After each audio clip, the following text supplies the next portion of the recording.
lot of the stuff that I write about is my roots. And it's a different work ethic. And I'm trying to figure out, in sports, which then translates to life, how do we get that work ethic into this next generation when everything is so instant and they don't realize that the stuff that's worth keeping takes a long time to get there, right? So it's the little steps, it's the stuff that nobody pats you on the back for. If we have the knowledge, it's our job to impart it. And if they're good kids, why not, raise the bar for them? But when it's time to work, I want someone that's gonna push. Because when I look back on my life, the things that I learned in those moments on the court, and I don't even have, I'm surrounded by professional athletes. Most of them are volleyball players down there, but it's like, there's a level that I never hit, yet I know what I learned.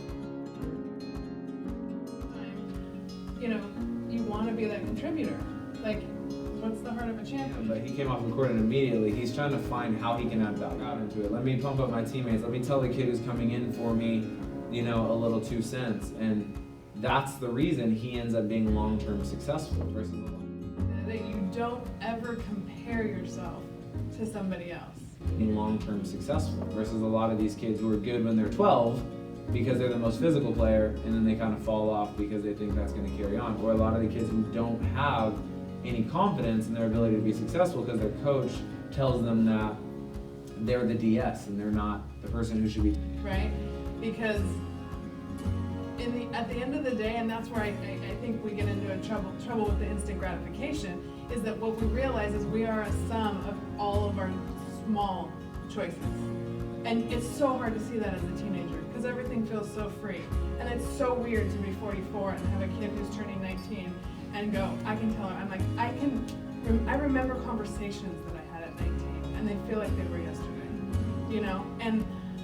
but what you realize is that every single choice, and so I tell my kids that all the time. I'm like, I know tonight it doesn't seem like it matters, but I promise you. And then if you can lead that lifestyle that goes, do I look like a happy, thriving adult? Like, follow me, trust me, even if you don't get it in the moment. And there's those moments, right, with teenagers where they're just like, and they're not always going to. And I tell my kids all the time, I'm like, I know there's stuff I don't know. And I also know that there's stuff I know that I'm not telling you I know. But I know, and I'm monitoring it.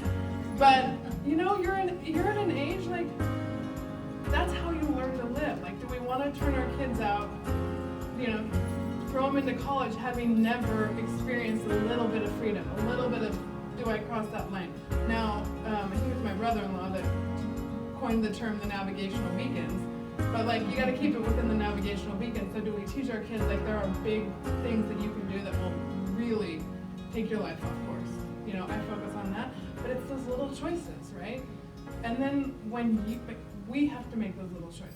Uh-huh. And when they see that, they start to get comfortable with the fact that they know you're the one that they can call and go, oh yeah, she's doing that. She's I know where to find her.